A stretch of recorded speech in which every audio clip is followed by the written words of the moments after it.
تمام تعریف اللہ کے لیے ہے جس نے عقل مندوں کی بصیرتوں کو اپنی وعدِ کتاب کے طریقے سے منور کیا۔ میں اس پاک ذات کی حمد کرتا ہوں کہ اس نے ان عقل مندوں کے نفوس کو خاتم النبیین کی سنت سے روشن کیا۔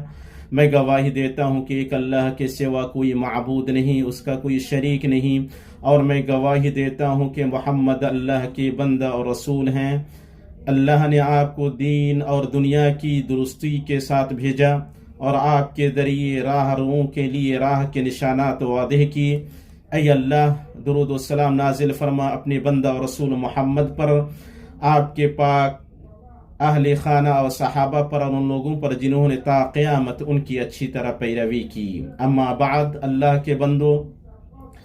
اللہ کا تقوی اختیار کریں۔ اللہ کا تقوی سب سے بہتر توشہ ہے جسے بندہ اللہ تک پہنچنے والی راہ کے لیے لیتا ہے، اور وہ سب سے افضل ہتھیار ہے جسے انسان غلطیوں سے دور اور برائیوں اور گناہوں سے پرے زندگی کے منزلیں طے کرنے کے لیے تیار کرتا ہے۔ اللہ کے بندوں، نیک لوگوں کی حد درجہ آرزو، برگزیدہ لوگوں کے دلوں کی خواہش، ان کی امید کی منزل اور ان کی دعا کا مقصد دین اور دنیا اور آخرت کا درست ہونا ہے، کیونکہ اسی سے بندے کے لیے سعادت کے اسباب پورے ہوتے ہیں اور کامیابی کے عوامل اکٹھے ہوتے ہیں۔ یہ وجہ ہے کہ نبی صلی اللہ علیہ وسلم نے اسے اپنی دعا میں ایک ہی دعا میں جمع کیا ہے۔ صحیح مسلم رحمہ اللہ میں ابو ہریرہ رضی اللہ تعالی عنہ سے روایت ہے، وہ کہتے ہیں کہ نبی صلی اللہ علیہ وسلم کی دعاؤں میں سے یہ دعا تھی: اے اللہ، تو میرے لیے میرے دین کی درست فرما دے کہ جس میں میرے معاملات کی حفاظت ہے،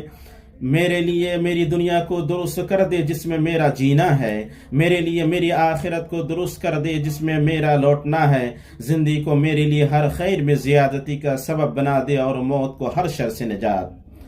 یہ نبی صلی اللہ علیہ وسلم کی جامع دعاؤں میں سے ہے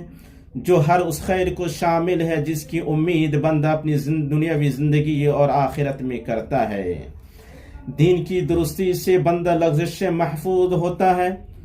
بے راہ روی سے بچتا ہے اور گمراہی سے نجات پاتا ہے۔ اس کا دار و مدار عقیدے کی درستی پر ہے، جس میں اللہ تعالیٰ کے لیے اخلاص ہو، اس کے لیے مضبوط یکسوئی ہو، اس کے علاوہ دوسری چیزوں سے بے رخی ہو، اللہ تعالیٰ کے لیے تمام قسم کی عبادت بجا لا کر اسی کے لیے بندگی استوار کی جائے اور اس کے ساتھ شرک کرنے سے نفرت کی جائے کہ مبادہ بندے کی کوشش ناکام ہو جائے اور اس کا عمل رائے گاہ چلا جائے۔ پھر فضائل سے آراستگی ہو اور رذائل سے دوری۔ جس نے اپنے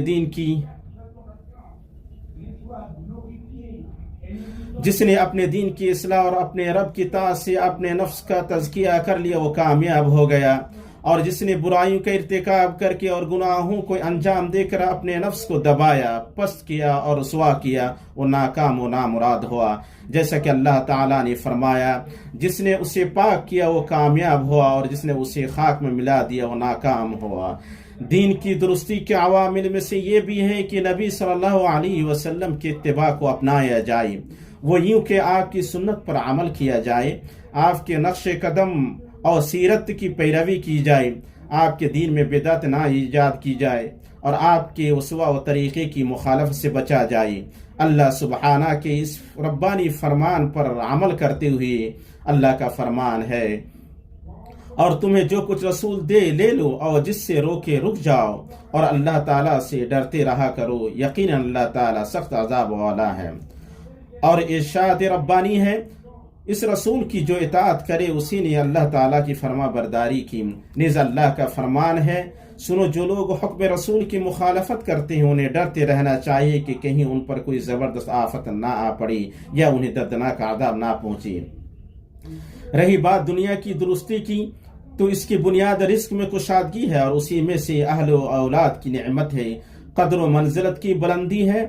دل کا اطمینان ہے، عمر میں برکت ہے، جسموں میں صحت ہے، اور وطن میں امن و امان ہے، جیسا کہ اس حدیث میں آیا ہے جسے ترمذی اور ابن ماجہ نے سنن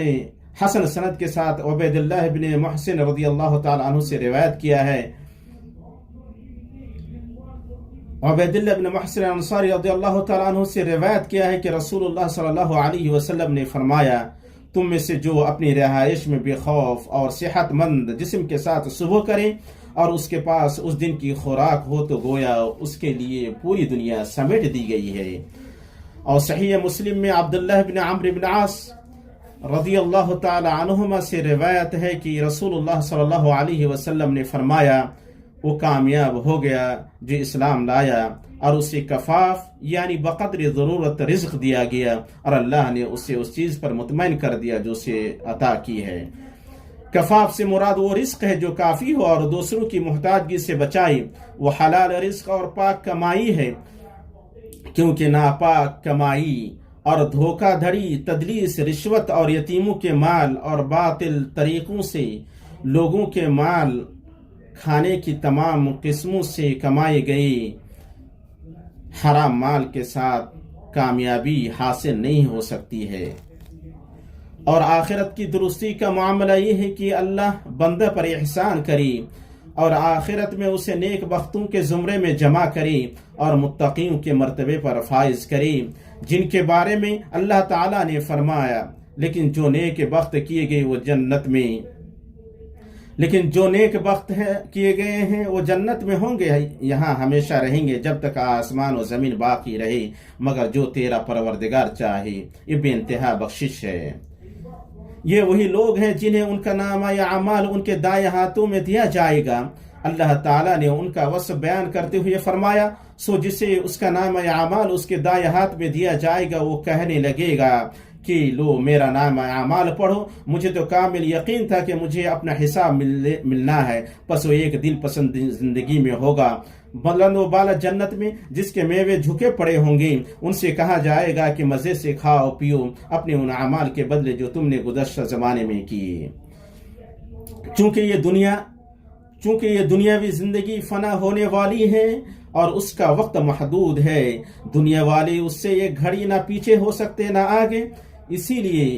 لیے نبی صلی اللہ علیہ وسلم کی عظیم دعا کا اختتام اس فریاد پر ہوا کہ اللہ اس زندگی کو بھلائیوں میں مقابلہ آرائی کا میدان اور باقی رہنے والی نیکیوں میں منافست کی جولان گاہ بنا دے۔ یہ اس بات کی دلیل ہے کہ اللہ کے برگزیدہ بندوں کی عمر جتنی لمبی ہوگی اور ان کی زندگی جتنی دراز ہوگی ان کا خیر اتنا بڑھے گا۔ آپ صلی اللہ علیہ وسلم کے فرمان کے مصداق آپ صلی اللہ علیہ وسلم نے فرمایا، تم میں سے کوئی موت کی تمنا نہ کرے اور موت آنے سے پہلے اس کی دعا نہ کرے۔ جب تم میں سے کسی کی موت ہو جاتی ہے تو اس کا عمل منقطع ہو جاتا ہے اور مومن کے اندر اس کی عمر خیر ہی بڑھاتی ہے۔ اسے امام مسلم نے اپنی صحیح میں ابو ہریرہ رضی اللہ تعالی عنہ سے روایت کیا ہے۔ پتہ چلا کہ وہ زندگی جس کی منزل مومن نیک قول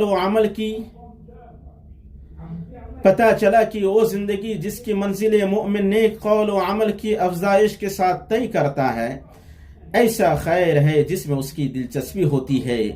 اور اس کا حریص ہوتا ہے، اور موت اس کے لیے فتنوں، برائیوں اور گناہوں سے نجات ہے، اور وہ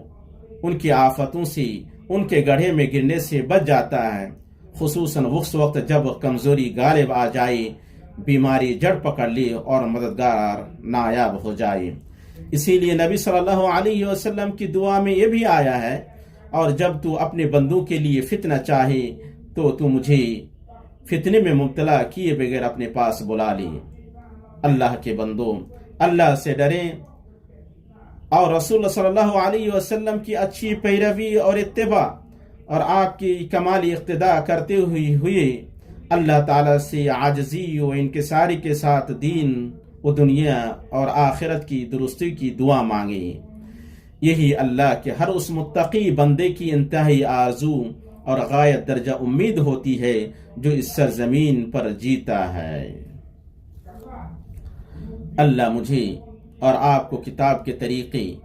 اور اپنے نبی صلی اللہ علیہ وسلم کی سنت سے فائدہ پہنچائے۔ میں اپنی یہ بات کہہ رہا ہوں اور عظمت و جلال والے اللہ سے اپنے لیے، آپ کے لیے اور باقی تمام مسلمانوں کے لیے ہر گناہ کی مغفرت طلب کرتا ہوں، بے شک وہ بڑا بخشنے والا مہربان ہے۔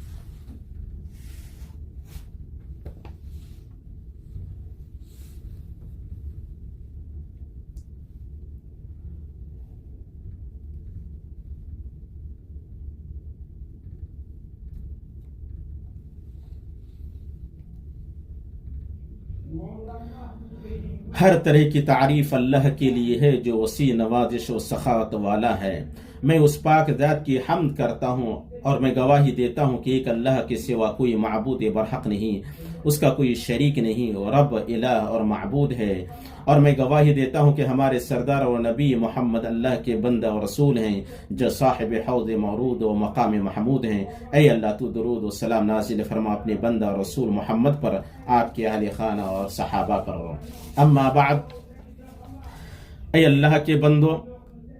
ابو العباس قرطبی رحمہ اللہ نے اس نبوی دعا کے عظیم مقام، بلند قدر، اونچی منزلت اور بلغ اثر کو بیان کرتے ہوئے لکھا ہے، دین کی درستی کی اس دعا کا مطلب یہ ہے کہ اگر دین بگڑ گیا تو انسان کی نہ دنیا درست رہ سکتی ہے نہ آخرت۔ یہ عظیم دنیا و آخرت کی بھلائی کو سموئے ہوئی ہے۔ اس لیے جو بھی اس دعا کو سنے اس پر حق ہے کہ اسے یاد کریں اور رات و دن کی گھڑیوں میں یہ دعا کریں۔ شاید انسان کو کوئی قبولیت کی گھڑی نصیب ہو جائے اور دنیا و آخرت کی بھلائی سے سرفراز ہو جائے۔ ان کی بات ختم ہوئی۔ اللہ کے بندو، یہ تمام شریف نبوی دعاؤں کی شان ہے جو آپ صلی اللہ علیہ وسلم سے مختلف اوقات اور مواقع پر ثابت ہیں۔ یہ دعائیں ان تمام اسباب کو شامل ہیں جن کی مدد سے خیر حاصل کیا جاتا ہے، شر کو دور کیا جاتا ہے اور مقصد تک پہنچا جاتا ہے۔ اللہ آپ پر رحم کرے۔ آپ ان دعاؤں کو لازم پکڑنے کی کوشش کریں اور انہیں زیادہ سے زیادہ کریں، کیونکہ وہ ہر دیر یا سویر حاصل ہونے والی خیر تک پہنچانے والا کارگر وسیلہ اور سبب ہیں۔ آپ ہمیشہ یاد رکھیں، اللہ تعالیٰ نے آپ کو